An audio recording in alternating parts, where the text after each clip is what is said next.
Hi guys! At ayun na nga, dahil may ilan-ilang nagtatanong na din sa akin kung paano nga ba mag-apply dyan sa atin sa Pinas para maging isang international cabin crew. So in this video, yun ang pag-uusapan natin habang itinutur ko kayo sa aking layover dito sa Jakarta.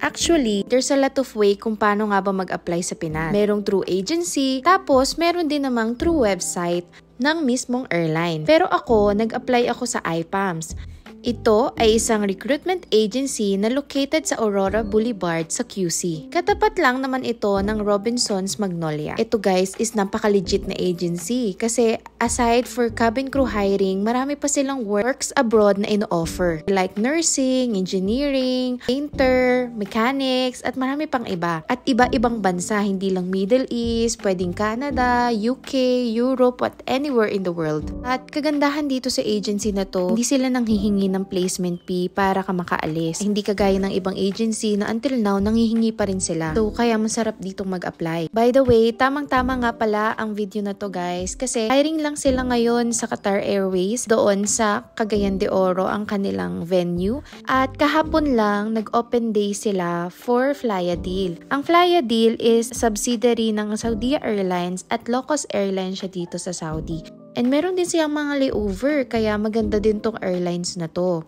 Kahit tapos na yung open day nila, pwede pa rin kayong magpasa kasi malay nyo naman, hindi pa rin nila nakuha at nakita yung gusto nila kahapon. And try ka lang kayo ng try, magpasa lang kayo through online and hindi natin alam, mamaya naka-line up na pala kayo, diba? At makatanggap na kayo ng tawag for personal screening. Anyway guys, this info is purely based on my experience ha, and hindi ito sponsored ng IPAMS. Gusto ko lang talagang ma-share sa inyo kung paano nga ba mag-apply at nang magkita-kita na rin tayo dito, 'di ba? Malay nyo naman. At para na din matupad yung mga pangarap nyo kasi ako personally malaki ang naitulong sa akin ni IPAMS kasi kung walang agency na ganito hindi ko talaga matutupad yung mga pangarap ko. So ito na, start na natin. Normally they conduct open day gaya nitong Flyadil kahapon. Ang open day is dito pwede kayong pumunta doon para magpasa ng inyong CV.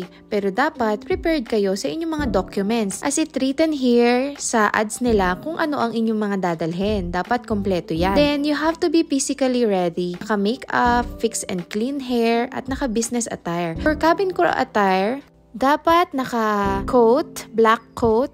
Pwede namang ibang color pero normally kasi is black coat with white long sleeve inside, then below knee length na skirt and black heels na din. And while you're giving your CV, tatanungin ka na nila mga brief questions about yourself. They will check your skin, your face, neck, and arms. Kaya need mo mag-prepare kung may acne ka or scars. That day, you have to cover it. They will also check your height and your weight. After that, kung hindi pa nagbabago ang recruitment style ni IPAMS, the next stage will be group dynamics. In this stage, they will check you kung paano ka makisalamuha sa isang grupo. And kaya ang advice ko is try to socialize and friendly.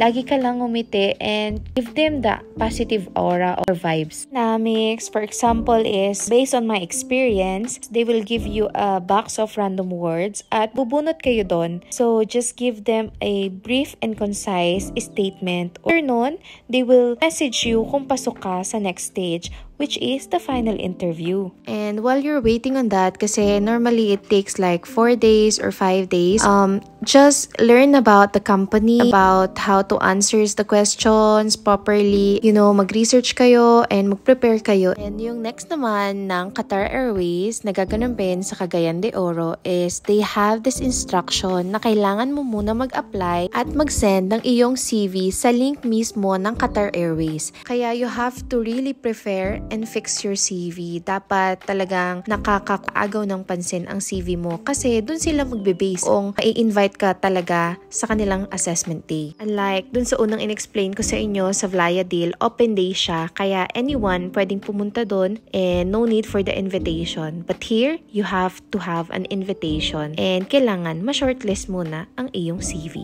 And what I know about this assessment day for Qatar Airways sa Cagayan de Oro is the process will be in the whole day. They will do the first screening, which is the physical test and skin test and height and weight, the reach test, and then English test, the final interview. So, kailangan prepare na prepare ka. So, yun lang guys. I hope na mag-apply kayo and please, i-follow nyo ang IPAMS para lagi kayong updated sa lahat ng hirings nila. At sana i-follow nyo na din ako, no? Bekenman. Sana nakatulong itong video na ito sa inyo at sa mga aspiring cabin crew dyan. Huwag kayong susuko, kayang-kaya nyo yan. Kung kaya ko, kaya nyo rin. Kaya ayan, maraming salamat sa inyong panunood. Sana marami kayong natutunan at sana ma-inspire kayong mag-apply. Apply nang apply. Kayang-kaya nyo yan. So, ayun lang po. Salamat sa inyo. God bless.